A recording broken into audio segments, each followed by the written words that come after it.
Variety ആയിട്ടുള്ളൊരു omelette ഉണ്ടാക്കാം. അപ്പോൾ ഞാൻ 2 മുട്ട എടുത്തിട്ടുണ്ട്. 2 മുട്ടയും ഒരു നുള്ളുപ്പ്, ഒരല്പം ഉപ്പിട്ട് ബീറ്റ് ചെയ്തെടുക്കുക. ബ്ലെൻഡർ ഉപയോഗിച്ചിട്ട് അതങ്ങനെ എടുക്കുക. അത് ഞാനങ്ങനെ ചെയ്ത് എങ്ങനെ ഉണ്ടാവുമെന്ന് അറിയാൻ വേണ്ടി നോക്കിയതാണ്. ഇതിൻ്റെ വേറൊരു ടൈപ്പ് ഞാൻ യൂട്യൂബിൽ ഇങ്ങനെ കണ്ടിരുന്നു. അത് ഏത് ചാനൽ ഓർമ്മ, ഇംഗ്ലീഷാണോ എന്നോ എനിക്ക് ഒരു ഓർമ്മ വരുന്നില്ല. കുറച്ച് നാളായി കണ്ടിട്ട്. അപ്പം ഞാൻ അതുവാ ചെയ്യാൻ നോക്കിയത്. പക്ഷേ ചെയ്യാനൊക്കെ പറ്റും. ഇതിപ്പോൾ 2 മുട്ടയല്ലേ ഉള്ളൂ. ഒരു 4 മുട്ടയെങ്കിലും ഉണ്ടെങ്കിൽ, ഏറ്റവും കുറഞ്ഞൊരു 4 മുട്ടയെങ്കിലും ഉണ്ടെങ്കിൽ നന്നായിരുന്നേനെ. കുറച്ച് പൊങ്ങി വരും. പക്ഷേ ഇത് ചട്ടിയിൽ ഒഴിച്ചിട്ട് ഇത് മറിച്ചിട്ടപ്പോഴത്തേനും അത് പൊങ്ങി വന്ന് മറിച്ചിട്ടപ്പോഴത്തേനും അത് അല്പം അങ്ങ് ചൊട്ടി വന്നതുപോലെ, ഒട്ടി വന്നതുപോലെ, കനം കുറഞ്ഞതുപോലെ ആയിപ്പോയി.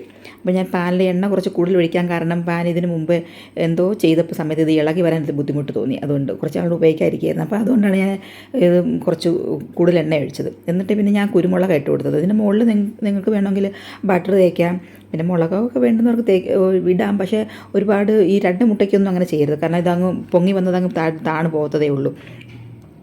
അപ്പോൾ അതുകൊണ്ട് ഞാൻ കുരുമുളക് മാത്രമേ ഇട്ടുള്ളൂ. ഉള്ളിയൊക്കെ എനിക്ക് ചവയ്ക്കാനും ബുദ്ധിമുട്ടാണ്, പല്ലിനൊക്കെ പ്രശ്നമായതുകൊണ്ട്.